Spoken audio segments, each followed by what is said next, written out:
Countdown. There we go, and we're live. And yeah, we'll give it a couple of minutes for everyone to jump in. If anyone's already in the live chat, let us know where you're from. There we go. Just opened it up. Here we've got a few. Peru, Canada, Mexico, Texas, Omaha, Seattle. Anton's in there.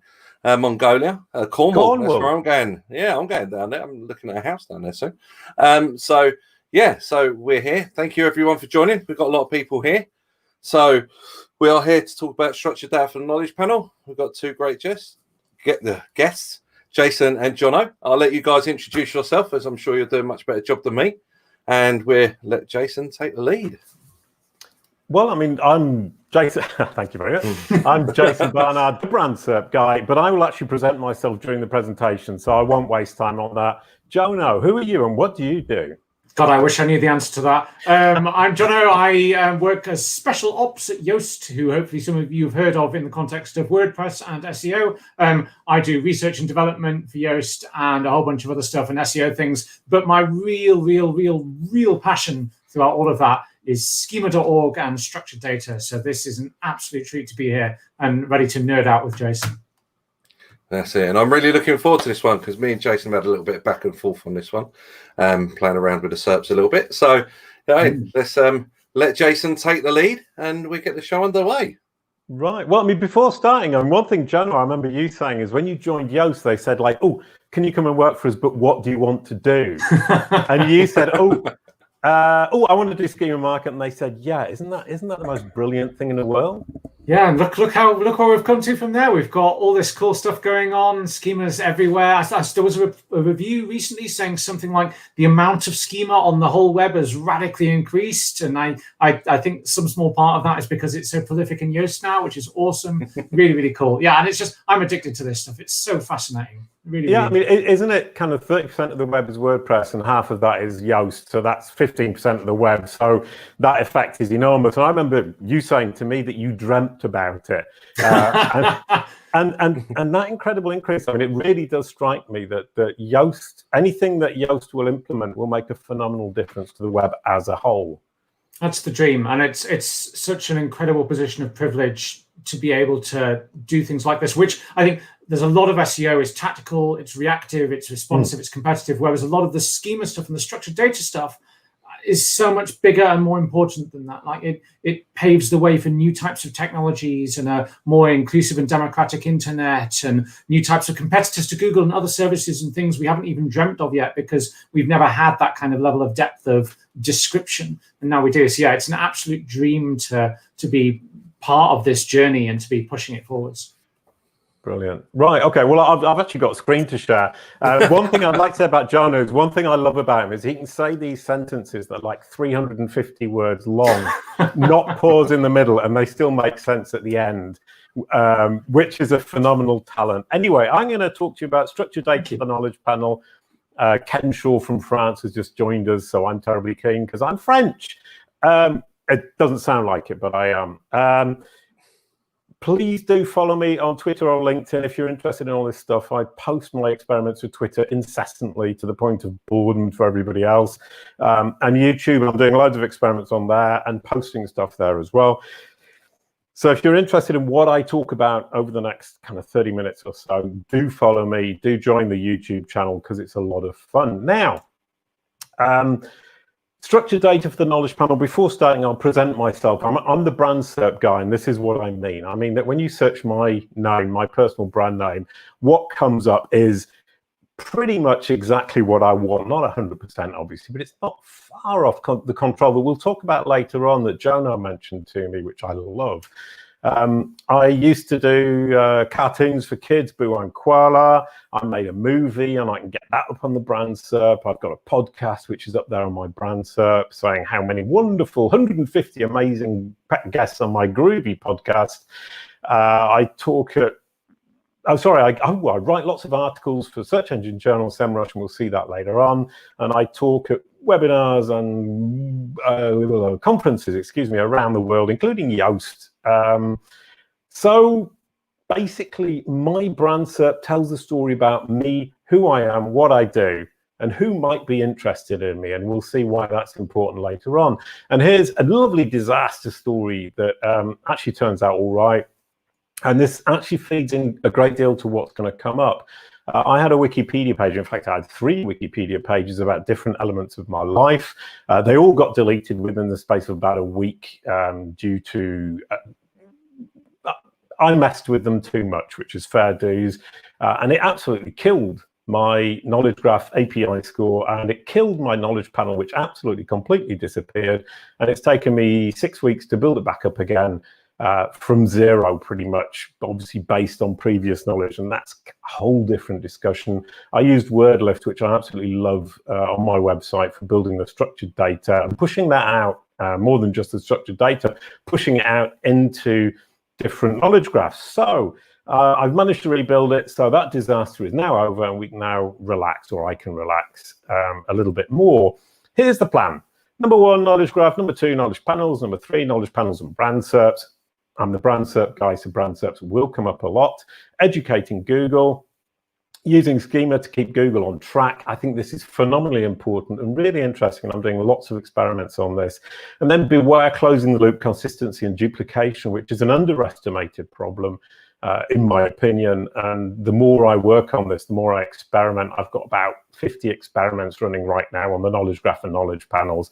And I see how important this is and how easy it is to duplicate, to get things wrong. And from my point of view, it isn't even Google being stupid, it's me being incomplete, I would say. And then some fun examples at the end. So stick around for the end. If you're not interested in the rest of it, at least the fun examples will keep you entertained. So the knowledge graph, what it is, and I'll do this very quickly because this is an advanced webinar. It's Google's understanding of the world. It's an encyclopedia that a machine can read natively in order to produce results for search in billionths of seconds. So that's a reasonably good explanation of it. And I found this example, which is from 2013, because I used the Leonardo da Vinci example that everyone else uses and got it completely wrong on a presentation I did the other day. So I tried this one, and that's Daft Punk in the middle, who did the music for Tron. They're from Paris, which is terribly appropriate for a French person. And interestingly enough, this is an example from 2013. And if you type in who did the music for Tron, it brings up a feature snippet and not a knowledge panel. So small irony there as we go forward. But on the right, it's a brain. Google understands the world like we do as human beings through entities and relationships and attributes for those entities. And if we think about that, we think about how we educate children, how we educate anybody. And if you think about educating Google like you would educate a child, things become much, much, much clearer. So knowledge panels, where do they come from? Here you go. A lot of people think they just come from Wikipedia. If you look at those, they're all Wikipedia based. Not true.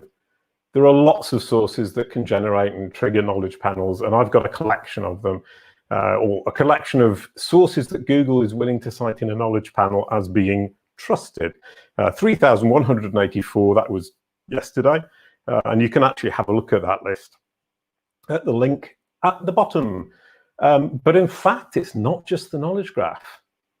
Google Books, Google My Business, YouTube, Google News, and others. I mean, I would say IMDb, but the examples of that are relatively rare. But certainly, Google-owned products can feed the knowledge panels without actually any presence in the knowledge graph. And the best example is Google Books. Just try looking up books you like or authors you like, and you will find that they're not in the knowledge graph, at least through the API.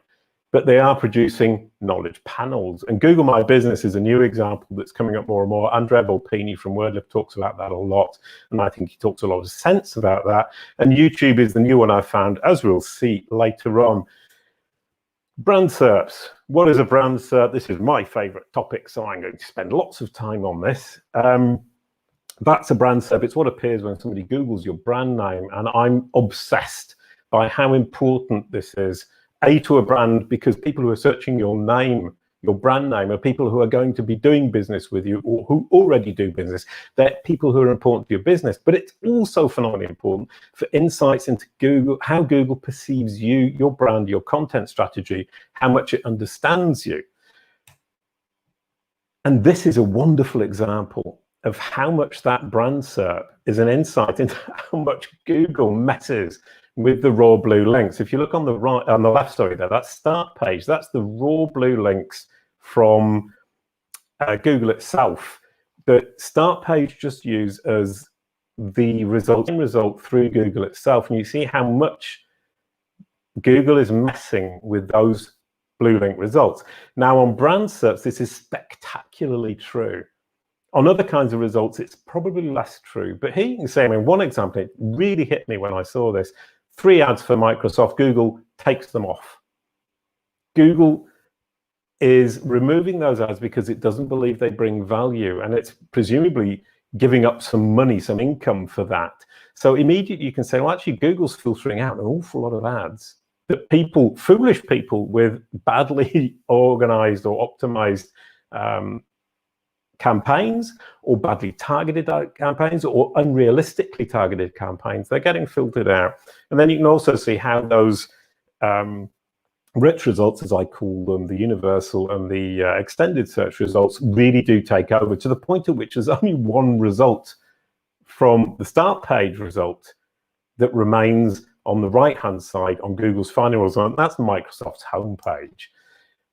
So if we look at it, the top 7 organic there on the left, and you can see how much Google is messing, how much it's adding, how much it's taking away and moving things up, for example, office.com or outlook.live.com, and it's adding that knowledge panel on the right, which demonstrates a great deal of understanding. And if one thing that a brand SERP represents or shows or demonstrates is how much understanding Google has about who you are, what you do, and who you serve. If you want more information about how that SERP is built, it all started with Gary Elias, who told me what they tell new engineers at Google about how the whole thing functions with candidate sets. And it's basically Darwinism in search. It's a beautiful, beautiful description that I wrote up in Search Engine Journal. All credit to Gary Elias there. Then I went around the world to figure it all out by talking to the people at Bing, who were very open and honest about how it all functions. And you've got another 5 articles there, and it all confirms how this functions, which is candidate sets taking over from blue links when they have more value or they bring more value to the user, and how much the whole page algorithm, and if we go back to that, how much the whole page algorithm actually plays into this and really messes up those top 7, in this case, organic results.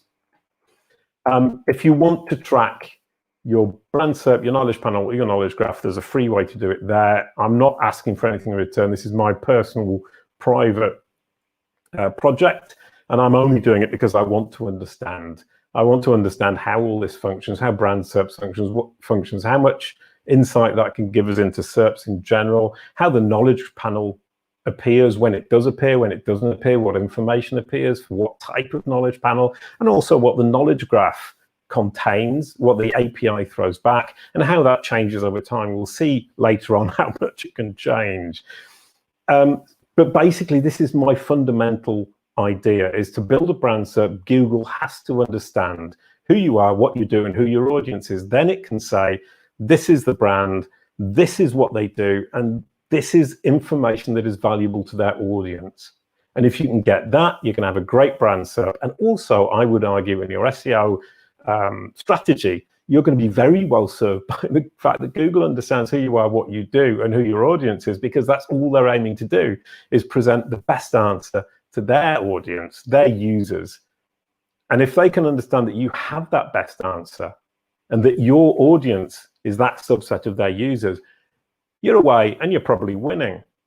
And here's a good measurement of whether or not your brand is well understood. You rank number 1. You have rich site links. You have rich elements like video, images, news, podcasts. You have people also ask, which implies, I mean, Google will put up those questions. People ask about your company, but also about your industry. It has to understand you in order to be able to figure out what those questions might be. Positive and accurate choice of blue links seems stupid, but if you've got a bad review ranking on your brand SERP, Google thinks that that's valuable to your audience. If that's the case, it sees it as important. And if it is actually representative of your brand, then you've got a problem. And if it isn't, then it hasn't fully understood how wonderful you really are. If it had, it would be ranking a much better set of reviews on your brand SERP. And then entity boxes, which I love, which is appearing more and more, the entities that it associates with your brand. But of course, the big one for today is the knowledge panels. A knowledge panel is a clear indication that Google has understood who you are and what you do. And they come in all shapes and sizes. I mean, I have this thing about a sprout there on the left-hand side, Perceptive Fittings Limited. No idea who they are, but that's the smallest knowledge panel I could find. It's a company, which is pretty vague. Then you move along to the right, that's CaliCube. I'm working on that one, work in progress. WordLift there, Semrush, lovely knowledge panel, and then Microsoft, obviously the big players.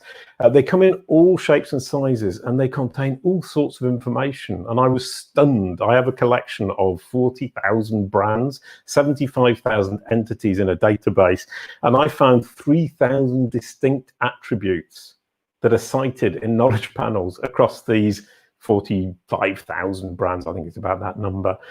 There is a proviso, though, and that's quite interesting. It's that some of them are obviously just misspellings of other ones, which means that the machine is being let loose, from what I understand. And so a lot of them are duplicates. So it's not really 3,000 distinct attributes that Google is willing to show about brands. Maybe it's 1,500. I would need to actually sort through the data. But it does mean there's an awful lot of different types of information that Google is willing to show. Google understands about different brands and will put in knowledge panels. And then there are all sorts of formats. I took this from a presentation I did on YouTube the other day. Obviously, you've got the brand on the left there, but then you've got Oakley products.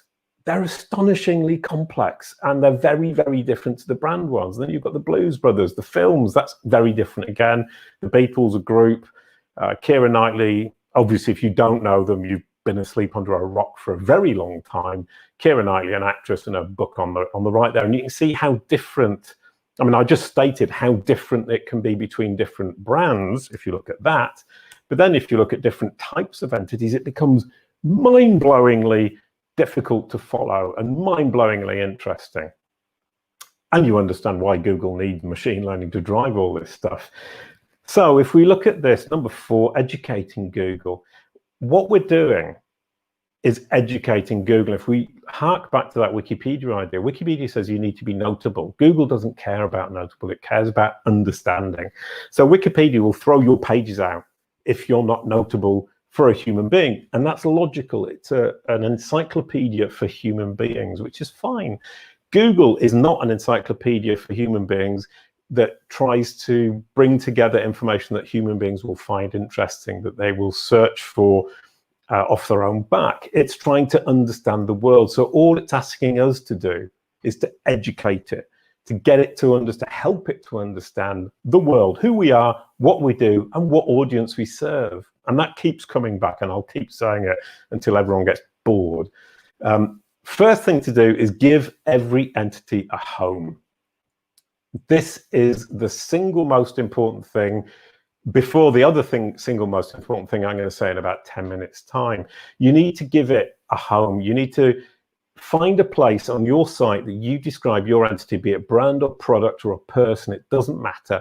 It has to have a home where it's the go-to place that Google trusts to go and find information about that entity. On that page, you obviously need to describe it clearly and add some schema markup to make sure that it's disambiguated and extremely explicit. And we've got a disaster story coming up, which you actually saw the start of, about what happens when you create a home for your entity and then you mess with the schema markup. So you need to use schema to indicate attributes and relationships. Now, I've actually just picked these off. I did it early this afternoon, and it's an example of an organization. Now, why have I listed those on the left are relationships that I can potentially push to Google. If we go back to that learning idea, educating Google, we're saying, I'll take a little kind of sidestep here. How do we remember things as people? I talked to a guy in Prague who was called Chester, the memory man, international memory man. And he was talking about how we remember things. And he was talking about linking things onto other things we already know. And all those memory techniques are based on entities we already know. And the more you can link things that you want us to understand to something we have already understood with a relationship, the easier it is to get us to remember it. And it's exactly the same with Google. So if you look at alumni, brand, employee, subject of, founder, funder, member of, owns, parent organization, sub-organization, affiliation, if you can find an entity that's already in there and you can link to that, you're already winning the battle. And on the right-hand side, and this is good news for anyone who runs a podcast like me, sponsor a podcast, you link yourself to an entity that's already recognized, and you build up your own presence in the knowledge graph and Google's understanding of you. Contributor, production company, copyright holder, organizer, participant, publisher, funder, all of that pushes towards creating great content, but also using schema markup to explicitly tell Google that you created that content, your brand created that content. So it's taking credit for something you've done and linking yourself to it, pushing all of that into the knowledge graph. So if you're the copyright holder of an amazing film like The Blues Brothers, it's going to be really easy to get into the knowledge graph simply by linking yourself to that. One important aspect here, of course, is you want to do it accurately, and we'll see why that's so important in a moment, but you also want to get it reciprocated as much as possible. Obviously, a one-way link, you're saying, I did this, who's going to believe you can lie? But if the link comes back saying, yes, he did do that, or that brand did do that, you're away. Google's going to go, right, okay, that's truth, I'm away. And in the knowledge graph you go. The best relationships, find those that are close, strong, and durable. The length of time is important, the strength of that relationship, the closeness of the relationship. If you think about families, for example, sisters, mothers, very close, very strong, very durable, in fact, unbreakable. But if you think about employee, not so durable. So you want to find the relationships that are close, strong, and durable. Obviously, not every relationship you can find for this list is going to actually fill that need, but then the more the merrier. The more you can link onto things, the easier it is to remember as human beings, but the easier it is for Google to actually get a grip on it. Here we've got the Knowledge Graph Explorer where you can find entities. That's on my site. And here we've got the example of Semrush and WordLift, and you can see how their presence in the knowledge graph has built up over time. On the left-hand side, if you look at the Budapest knowledge graph update, that's the reason for the big leap for Semrush there in September 2019. If you're interested in that, look it up on Search Engine Journal. There was a big change in the knowledge graph in August 2019, where all the scores, all the results scores went up phenomenally. It was a really major update, and I haven't seen one since, but I'm keeping track. So once you've established a relationship, you use Schema to signpost corroboration. And what I like about it is accumulation of corroboration. I thought that was a brilliant phrase when I said it the other day. It doesn't seem quite so clever right this moment, but it doesn't matter. This comes back to Wikipedia. What Wikipedia has for are multiple independent authoritative third-party corroborations. Now, I said you don't need Wikipedia, but you can use that as a really good guide. If you're going to point to something using your schema markup as a signpost, you want to point to as many multiple, independent, not you, authoritative, big sites, big brands, in fact, I should say, not big sites, third parties, once again, not you. And why have I put independent in brackets? It's because you can actually corroborate with things like LinkedIn, Twitter, on your own account. Google isn't completely exclusive about the fact that it needs to be corroborated by someone else. But that does mean you need to be incredibly consistent across all the sources that you control, which we'll also come to later. And at the bottom there, I've got a little explanation which has been slightly cut off by my bottom right-hand corner, attract attention to my website and myself. Same as, I like the idea of saying, if you've got any doubt about whether to use same as or URL, same as is supposed to be a link to data with other data that it can then pass. So it will be something like DBpedia, Wikidata, and WordLift have also got a system for that. And URL is meant to signpost a page that talks only or mostly about the entity. It can contain schema markup. So don't say, "Ooh, I'll link to that page as same as," because it contains schema markup, because the page is actually a web page. You want to link to databases or sources that actually contain parsable data. Otherwise, use URL. Same as was added, as far as I understand, after URL in order to provide that possibility, and people have been cheating on it as usual. Ooh, and there you go. The sources quoted in the knowledge panel in my super duper set of 45,000 brands, 75,000 entities, 3,184 unique domains. And that's only a tiny part. Obviously, I'm only tracking 45,000 brands. There must be 25 million. So that number is very small, but it's very niche, topic niche. So what you need to do is actually not so much look for things like Wikipedia or Crunchbase or Inc.com or The Guardian or whatever it is. You think, oh, that's authoritative, that's brilliant, that's such a big site. You want to look for the ones that are really, really authoritative within your niche. And if you look at that list, you'll see some really tiny sites. In there somewhere, I think, is calicube.pro, which is my site, which is one of the tiniest sites in the entire universe. And yet I get cited in knowledge panels because I'm authoritative for certain things. Next, keeping Google on track. It just shows how important that home is. Once you've got that home, you can really keep things on track. And just tiny discrepancies that seem unimportant can make all the difference in the world. Here we've got 3 different knowledge graph IDs, an M and 2 Gs, and they show exactly the same thing. And it took me quite a long time to actually manage to get that to happen. That's my ex-wife. She ended up with 3 knowledge panels. Part of it was my fault. Part of it was already there. But I've managed to disambiguate to the point at which it now shows the same thing for all 3. Next step is to get rid of the other 2 that we don't want anymore. These guys, characters, Buwa and Koala. If you look for Buwa and Koala, it's a person. It's with 2 people. Buwa is 1 person, blue dog in a cartoon. Koala, another person in the cartoon, yellow koala, obviously.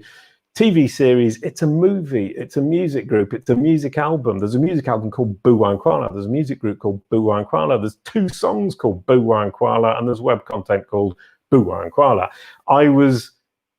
If in my own defense, it was before the knowledge graph, and I just kept calling things Buwa and Koala. I didn't realize how ambiguous that would become, and how ambiguous, in fact, it already is in our own minds. When I say to you Buwa and Koala, which do I mean? The 2 people, or the 2 characters rather, the TV series, the movie, the music group, the album, the actual recording of the song, or the web content.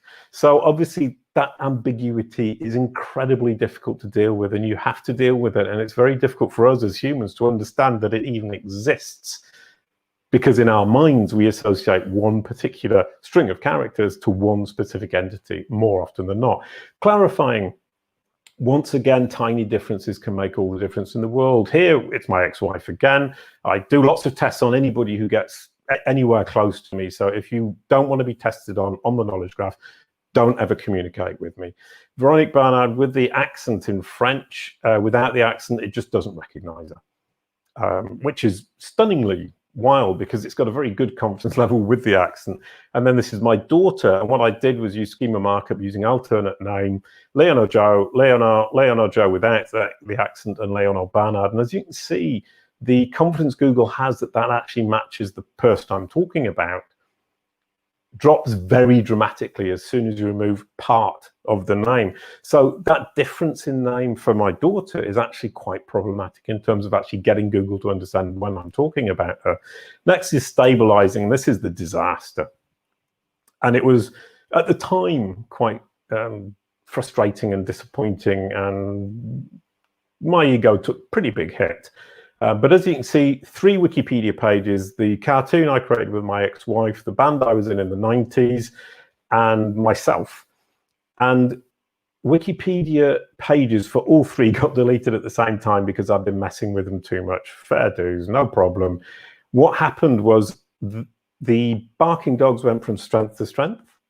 Buwa and Koala, absolutely no problem at all. And mine completely plummeted. I lost my knowledge panel. Everything went out the window. Why?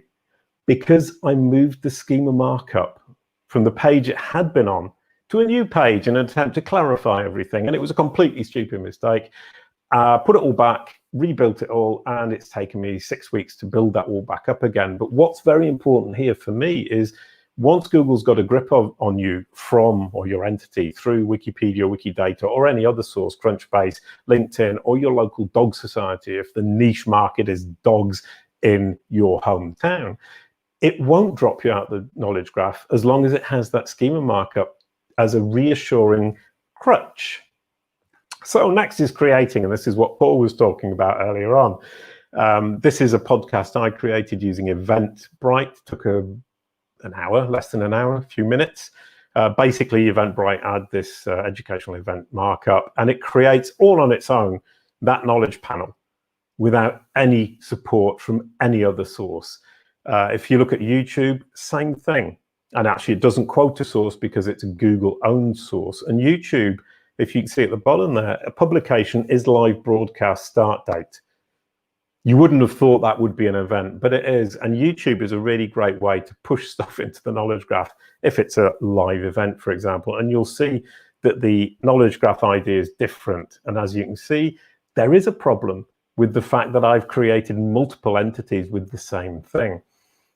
But in short, that whole thing is that structured data gives you the closest you will ever get to control of your entity in Google's mind.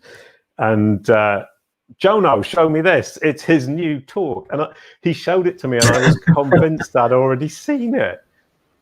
Tell me. I'm delighted that we came to the same conclusion in parallel. It's lovely. Thank you very much for calling this out. No, I was listening to... Where did I catch you talking? Oh, we were talking about this. We were preparing for this this presentation, and you mentioned the word control. I was like, yes, this is the point. This is because so often the question comes up about why should I be doing all this schema stuff beyond just getting the immediate rich snippets? What is the value beyond just the tactical get the rich results and the brand SERPs? And I've struggled with that answer for a long time because I believe it's profoundly important for a whole bunch of reasons, but I'd struggle to convince a CEO of that. And the answer I've come to is that it is the closest, the best tool we have for communicating with Google in a way that we do control, where we're not reliant on them scraping our pages and guessing what we're trying to say. And now they've given us the tools to say explicitly what we're trying to say. We can describe our value propositions, our relationships, our products, our prices. So I think, yeah, as a tool for control, there is nothing else like it. And as the world changes and Google gets better and better at relying more on this and better at understanding things, this is the way we communicate with Google. And it allows us to start to think about Google as somebody we have to convince of our value in the same way that we've always had to convince consumers. Brilliant. This is the language that we do that. Wait, actually, sorry. I have a three-step process, or the three things we need to do. We need to create understanding, we need to convince Google of our credibility, and we need to have content that it can deliver or that it believes we can deliver. And that's it. Everything you do in SEO has to serve one of those three pillars: understanding, credibility, deliverability, which is a crap word, but I'm going to keep with it because I can't think of a better one. And you were saying brand SERPs and the word control. This is phenomenally interesting because that whole thing about brand SERPs, I thought it was about making it look sexy, but it's not. It's about control. If I can control that brand SERP, I control my message. Brand SERPs are phenomenally important to anybody searching our brand names. But beyond that, if I'm controlling my brand SERP, by extension, I'm controlling pretty much everything I'm telling Google. It means Google's understood me. And if I can push that out, I say my brand SERP, then I say the C-level employee SERPs. If I can control them, then the product SERPs, then my content SERPs. If you search my content, what turns up? That's all about control. And we do get that opportunity. It's not 100% control, but it's the closest we'll get. And schema markup is wonderful for that. But I remain convinced that I have seen that slide before and I stole all your ideas. Duplicates. Nice. And this is the one that I got really... I really got off on it because it's quite a good laugh, because closing the loop seems so simple to a human being. You think, yeah, I've done that.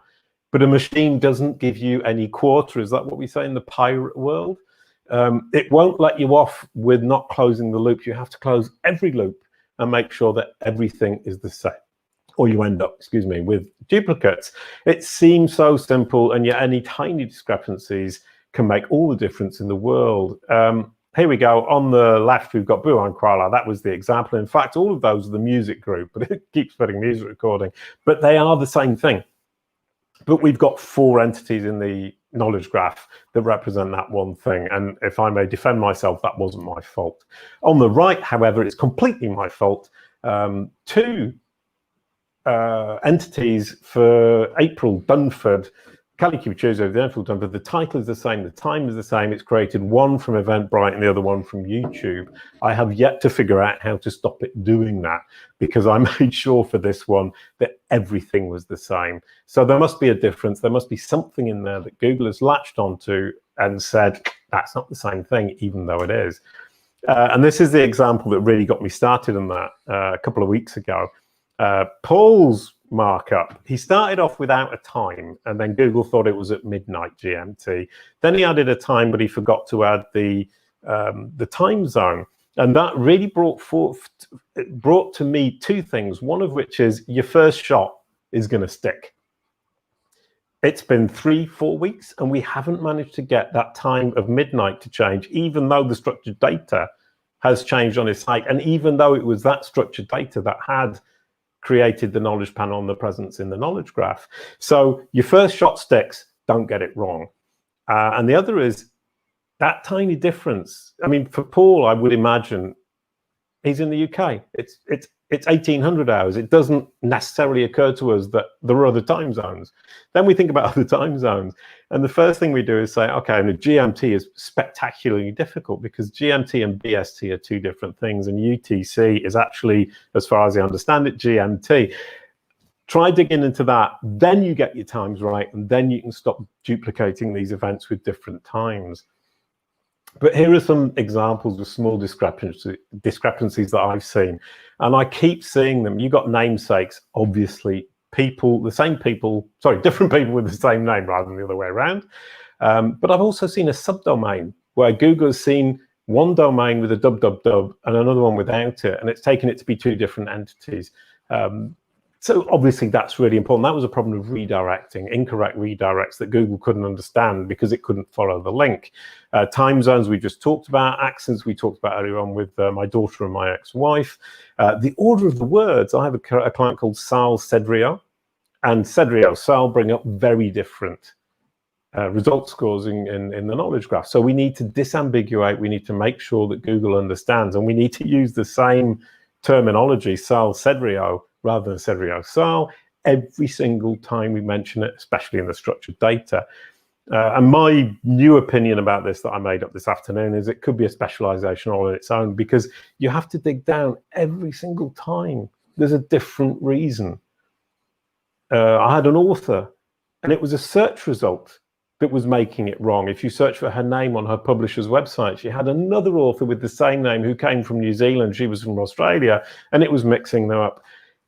And it was one search result on one site, because that one site was authoritative, and that's the primary thing you should be looking for, is what is authoritative, what is driving that result, and in this case, what is driving that mistake. Fun examples to end with, I promised you, because this has gone on a little bit. This webinar was a fun example. I love this.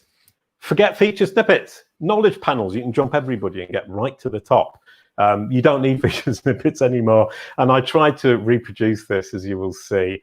On a sunny Sunday afternoon, I did what is a knowledge panel in Google. Jason Barnard explains, got myself a knowledge panel. It took me 2 minutes from the moment I created the, but basically I invented the event and created it on YouTube. And within 2 minutes of creating the event in my own brain, Google had already understood what it was, which is phenomenally cool and quite a good laugh. But I didn't get that knowledge panel, which was a big disappointment to me, because I really thought I would. But I got lots of visibility. You can see the video immediately ranks. What is a knowledge panel in Google? My website ranks, the site I put the event on. And this, what is a knowledge panel? That's a lot of good visibility, very simply, very quickly. And that took a couple of days to rank the video and to rank the web page. And there's a couple of people doing this really rather well. This guy, Italian artist, and I love it that they say, did you mean genius? He loves that too.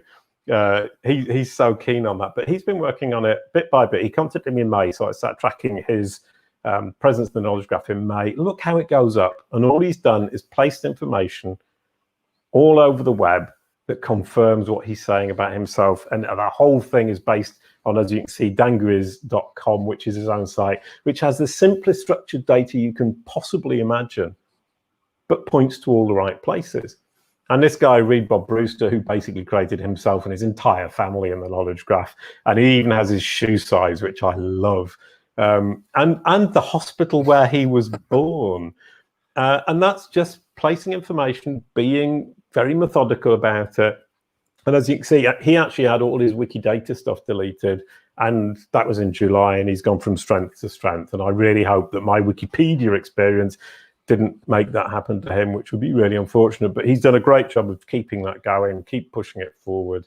And this is my favorite example because it's my super duper fun characters, Bua and Kuala. I've managed to create the entire family structure in the knowledge graph, and it's taken me 2 or 3 months. And oops, sorry, that was the wrong way. And as you can see, the knowledge graph API score is going up and up. And when you search for Bua and Kuala, it associates all these family members with it. And on the site, I'm using WordLift to actually create the structured data that's allowed me to do that. And if you can see there, my site, jasonbarnard.com, is actually cited in the knowledge graph for 4 of the characters. So that structured data is not only getting me cited in knowledge graphs, getting me presence in Google, it's also allowing me to inform Google of this particular circumstance or this particular set of characters and control it, because those descriptions are mine, the relationships between them, who is Mummy Koala's significant other, it's Daddy Koala, duh. But I had to explain it through structured data. So here's, to end up, things you might want to retain in your brain. Knowledge panels vary enormously by entity type and entity, so you need to look at them case by case. Wikipedia isn't necessarily helpful. I actually now don't like it very much, not because I'm vindictive, but because it's actually more fun doing it without it and easier. Give your entity a home, force that home on Google. You've got to force Google to accept that your home is the home it should be looking at, and then you can, as Jono said earlier on, control. Schema.org markup is your best shot at control. Small discrepancies can sink your boat faster than a bag of rocks. As you saw with mine, which sunk like a bag of rocks from one day to the next. Brand SERPs are the most interesting thing in digital marketing. I'll put that in white so that it really stands out, and track all this stuff because it changes so very fast.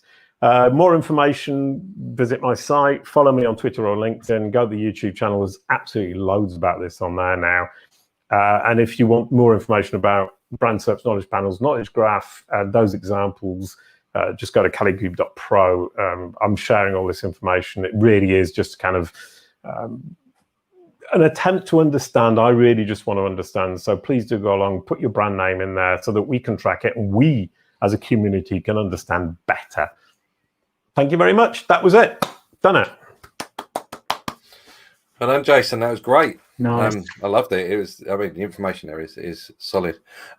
We've had lots of good questions. Before we start talking, if anyone watching has got any questions, please do ask them, and we try to get to as many of them as possible. I think one of my questions, Jason, to you, you're tracking so many different entities via your site.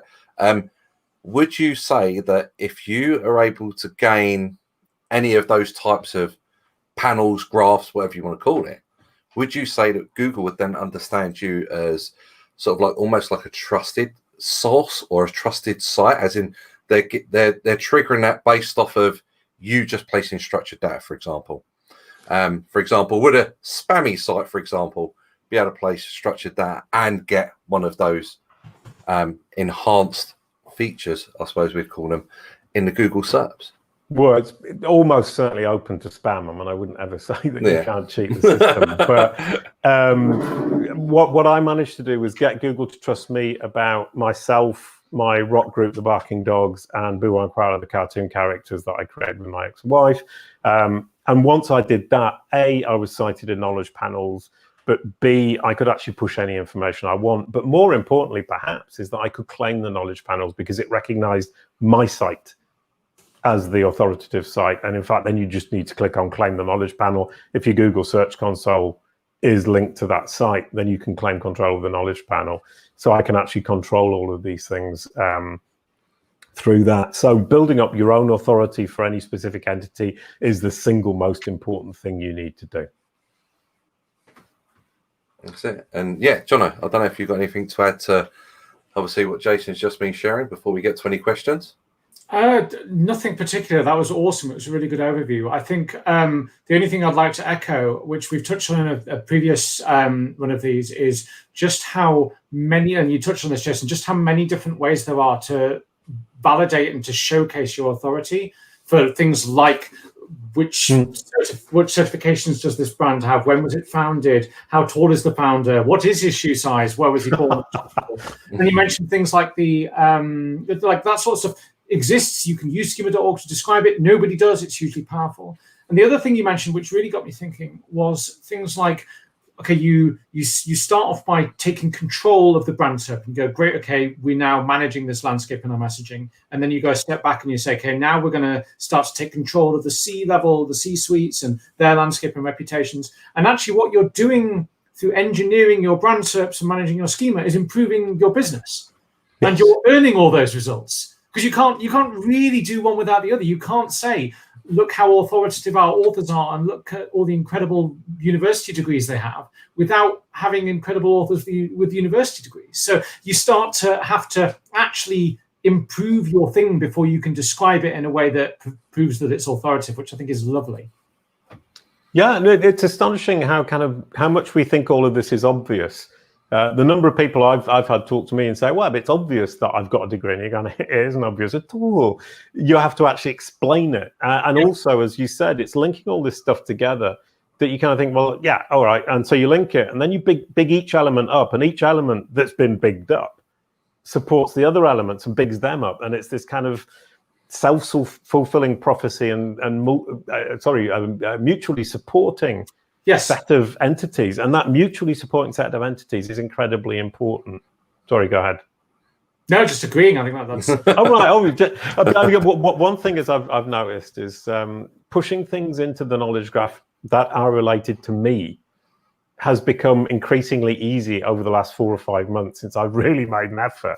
And basically, if I can link it to me, it will probably get in the knowledge graph. And some of that, in fact, is the way that you phrase your sentences. It's semantic triples that Dawn Anderson talks about all the time. Bill Splowski loves them as well. But Jason Barnard's father is John Barnard. That will get John Barnard into the knowledge graph, and I did that, and it took me a couple of days. Nice. I think it'll be really interesting to see what happens as this space becomes more competitive, right? So you have some kind of authority. Don't give me that. You have some kind of authority score, for want of a better phrase. Like you're a reliable, reputable node in the graph now, and things which are closely connected to you are probably more reliable and trustworthy. Yeah. As other people start building these pools, and there's the intersect between them, are my reviews more trustworthy than your reviews? And what happens if they're different? That's the game, isn't it? That starts to get really interesting. But then it's also a question of, as I was saying earlier on, it's very niche. I mean, you see what information or Google's knowledge graph system, or the machine is incredibly granular with where it's looking, and so that competition is actually very limited. It's the dog parlor from next door against the dog association from the town next door. It's not you versus Amazon, right? Yeah. Sorry, excuse me. It's not you versus Amazon or the giants. It's very distributed. I mean, obviously, Amazon will have a great deal of weight in terms of products and in terms of books and authors. But in any kind of niche situation, you can still play the game, as it were, simply by being incredibly authoritative within a very niche market. And that list I gave earlier on wasn't broken down into niche markets, but I think I might do that, because that would be very, very, very interesting. Oh, that would be really cool. Categorized by industry. Yeah. That's my Sunday naff, then, isn't it? Right. So let's get to some of these questions. So Diana Richardson's asked the question, for a personal brand site, which schema properties would you recommend to boost one's presence for brand search? Brand search is in the knowledge panel. So, I mean, like what are those top schema types that you guys would recommend for your brand searches for a personal brand? So not a usual like company, corporation, a personal brand itself. Well, I mean, obviously, first thing is to write a decent description about yourself. Use semantic triples. Keep it simple. Don't do what I do, which is try and describe everything about yourself because you're so proud that you were in a band in the 90s that nobody cares about, or you made a cartoon. That was a big mistake on my part. If I was focusing on digital marketing 100%, then my brand SERP would be even better than it is today. But it took me much more effort to get there because I was being multifaceted, and I wanted to prove to everybody in the whole world how wonderfully multifaceted I am. It's a complete mistake. Google isn't that smart yet. So keep it simple, keep it factual. I linked myself to John Moores University, which is a crap university in Liverpool. Luckily, John Lennon went there, so I get linked to John Lennon, which is my favorite thing in the whole world. But that kind of thing, Jono mentioned awards and certifications. That's great. It makes me look clever.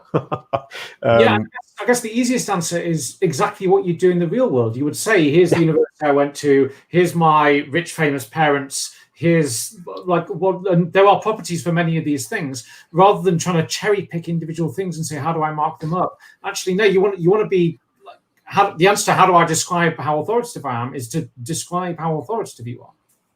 Brilliant. And also, and look at, as I said earlier on, look at the close, strong and durable relationships you have that are already in the knowledge graph. That's a good place to start.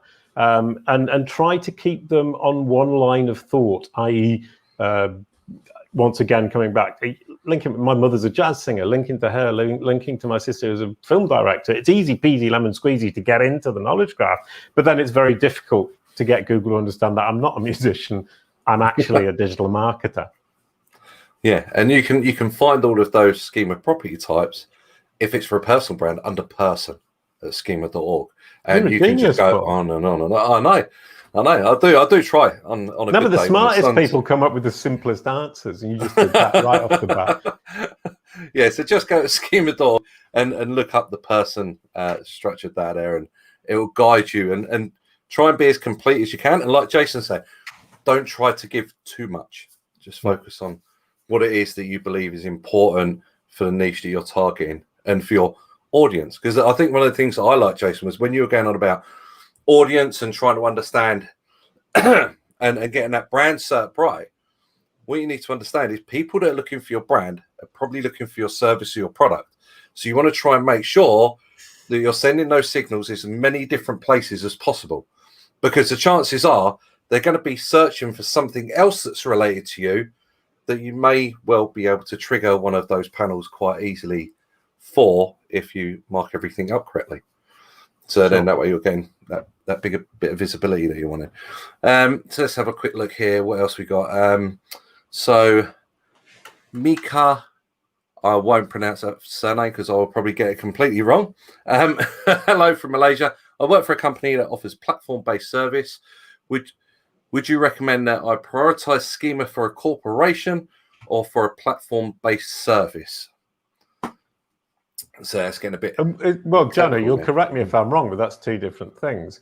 One of them is the product and the other is the organization. Sorry, go ahead. I'll let you explain it because you'll do it better than I do. No, you're absolutely right. Like, so understanding and defining the relationship between those is really important. It's an organization that offers a service, and you can describe that that relationship. One of the things that people often don't do very well with schema is they say, I'm going to pick one thing for this page. This is, or this site. This is a service. No, actually, you want to describe the relationship between those things. This is critical, and you can do that in schema. In fact, the organization's schema has properties of things like services offered, and then you can describe those things in line, and you can map that specifically. So yeah, you can be both of those, or you might be both of them. You might be an organization that you subscribe to. I don't think that's a great example, but things can be multiple types. The one that Google always explains is a book is both a book and a product. It can have an author and a price.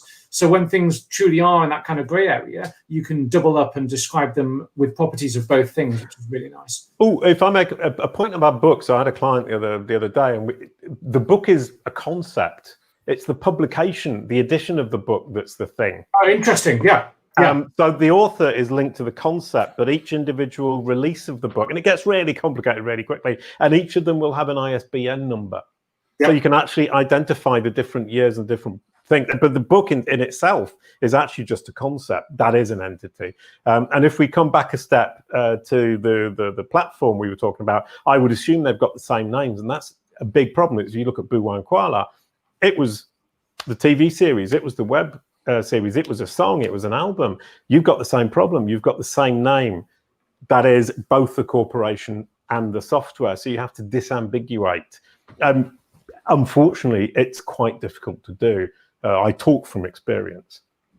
And I think the thing that I like that you just mentioned, Jono, there was the subscription, because that's coming soon, isn't it? To recurring payments and variable stuff. That's really interesting. It's like I imagine a significant proportion of businesses around the world are subscriptions. It's not like there are so many businesses where it's $9.99 a month, or there's a free trial, or it's insurance, it's a mortgage, and there's not really been a good way in schema.org to describe those yet. But yeah, that's coming soon. So you can say this is $9.99 a month, and there's a trial period, and after month 3 it goes up to whatever, and you do 24 payments. Things like mobile phone purchases, which often happen over a 12-month period. Now we can describe all of those. So yeah, if you're in a subscription space, go check that out on schema.org. That's going to be really cool.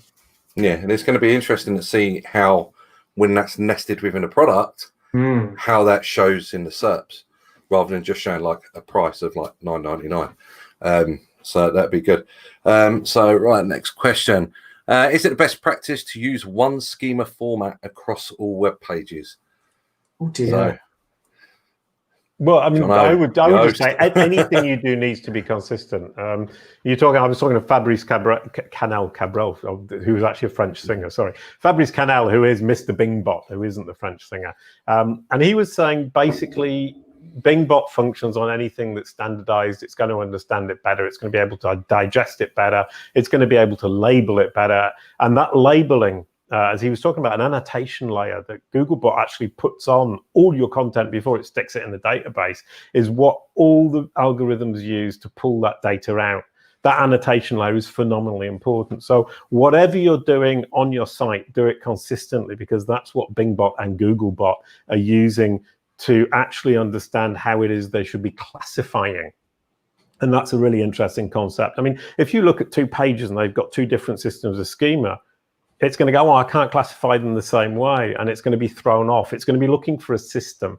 And WordPress, he uses that as an example. WordPress, however good or bad you think it is, it's systematic. Yoast, systematic. And so anything like that is already going to give you a big advantage, simply because it's already seen it so many times. And the further, I mean, this is my pet hate, people who take WordPress and then bastardize it to the point at which it isn't recognizable.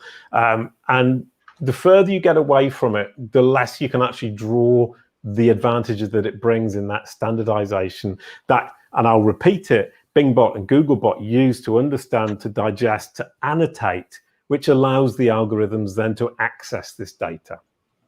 Sorry, I got a bit carried away there. Yeah, that's good.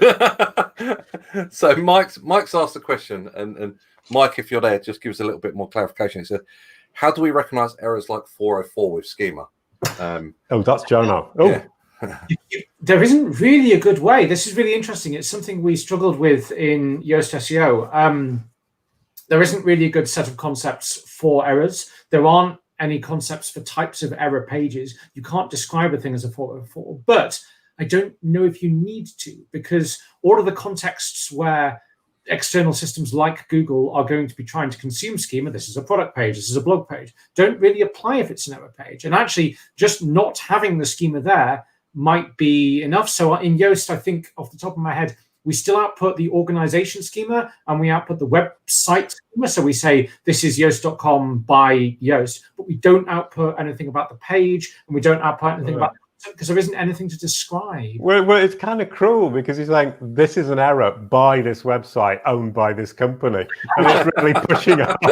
That's a weird one, that, isn't it? And there are some discussions historically in schema.org about more specific types of pages, but I don't think there's much conversation around errors, because the assumption is, if it's an error, then why does it need schema? Why should it have it?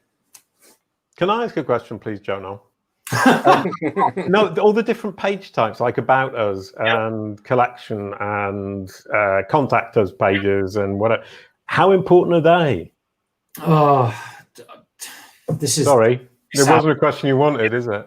I think the honest answer is at the moment, not particularly, because there has been very little use of them historically. That's something I want to see change. We recently shipped a feature in Yoast which allows you to change them on a per page level. So hopefully people will start to push those. Google will react and start to treat them a bit more differently. But I think in the grander scheme of things, they're not hugely different. I lost an argument a while ago about trying to introduce a concept of homepage, which doesn't exist in Schema, which drives me mad. But there was a huge amount of pushback. So I suspect trying to also say, could we have error page might be a dead end as well. But maybe Google will change all of that. Next week they say, we're doing stuff with this now, this is important. And then that opens the floodgates. Well, identifying what kind of page we're talking about right at the top level seems to me to be a no-brainer. And what I hear from you, Jono, is you're about to change the world again. Again. me and the team and all the many people involved. But yeah, like that's a hill I'm willing to die on. I want to be able to say this is a homepage. Right. Okay. Yeah. No. I mean, I love the idea of being able to say what kind of page it is, and I think that could be incredibly useful granularly and moving forward. And I jolly well hope that Google are listening. That's it. So let's get to our last question from Gonzalo. Should I have a knowledge graph for my company? I already have one by GMB and another one as a marketing consultant. So should I have a knowledge graph for my company? Right. Okay. Yeah. This is one of my pet moans. Is Google My Business is not a knowledge panel. Google My Business is a business listing where you provide the information to Google. It's the equivalent of the Yellow Pages in the UK or les pages jaunes in French.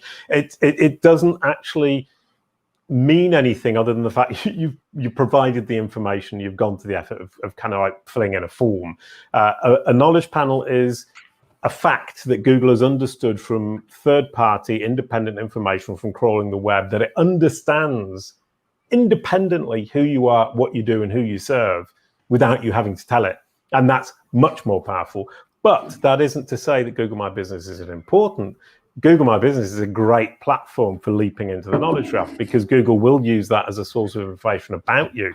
You just need to corroborate it and use schema markup using HasMap, for example, to identify which Google My Business corresponds to your company and then leverage that into the knowledge graph. But it's that independent understanding that Google has of who you are, what you do, and who you serve that's going to drive your SEO into the 21st and a half century. Lovely. I suddenly realized we're already in the 21st century. I'm so old. But yeah, so that's yeah. So if we want, we can just grab this last one here. There's not been too many questions, so let's just grab it. So this is from Nor. What will be a good scheme of practice for business operating locally, which I think you've just touched on there, as well as providing services nationally online, service-based businesses. Ooh, right. So they operate locally, but they provide services nationally. Go on, Jono. I guess a combination of GMB and some Schema. So GMB handles the national stuff. You can define service areas. Schema is interesting for this because a local business, which is the schema you'd want to be looking at, doesn't explicitly mean just a brick and mortar store that serves the high street. It just means a business that has an address that a consumer can walk up to and go wander around your shop. So you can say this is a local business with this address and these opening hours, but also that the area served is this big geographic radius. You can use HasMap, as you mentioned, which is really nice to say, here's a reference to a map of that area. That map could contain a geographic radius, maybe even use your GMB map. So yeah, some kind of relationship between the two is nice, but don't be scared about saying this is a local business with an address. If you have a broader service area, that's absolutely fine. Yeah, that's what I was about to... Sorry. Go on. No, go ahead. No, I think that's a great answer because kind of it is something that we worry about. And I've got these Brand SERP courses, and one of the questions that kept coming up that people were saying to me, can you please add this to your course, is what do I do if I'm if I'm a national or an international business, but it keeps bringing up the Google My Business panel, making me look small? And the answer is you don't have to be afraid of it because it's a question of intent of user. And although Google isn't always getting it right, it's tending towards that. And the idea of actually having a physical location is actually very, very important, that Google can identify where the brand is based. And interestingly enough, for the web, because you've got all these websites that can be anywhere, the physical location of your business is perhaps one of the more important aspects of your business that you need to communicate to Google. Yeah, and legitimacy, I guess. And how have you guys seen within structured data? There's part which is area. I think it's areas served. I believe it is, where you can call out a geo circle, or you can call out geo coordinates to map out a specific area. Have you seen much of that used at all?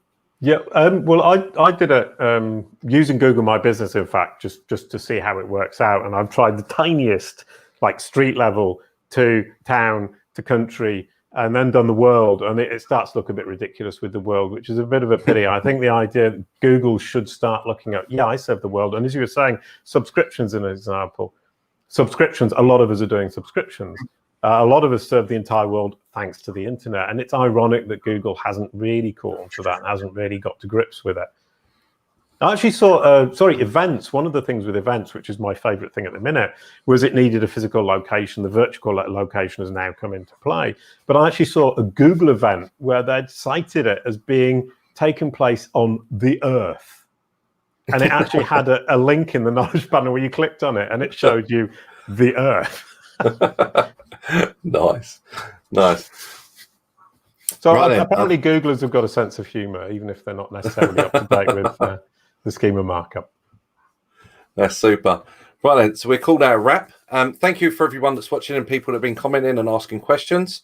If you've got any more questions, you can reach out to all three of us via our social media, as well as via Semrush as well. So if you want anything else answered, then feel free to pick up with us there afterwards. Thank you guys for coming along, and thank you, Jason, for a great presentation, and thank you, Semrush, for laying this on. And we'll see you again soon. Yeah, thank you for having me. I'm really, really pleased. Thank you, Jono. Thank you, Paul. Thank you, Semrush. Where are you? You're down there somewhere. In Europe. Today. Good work, everyone. Good work. There you go.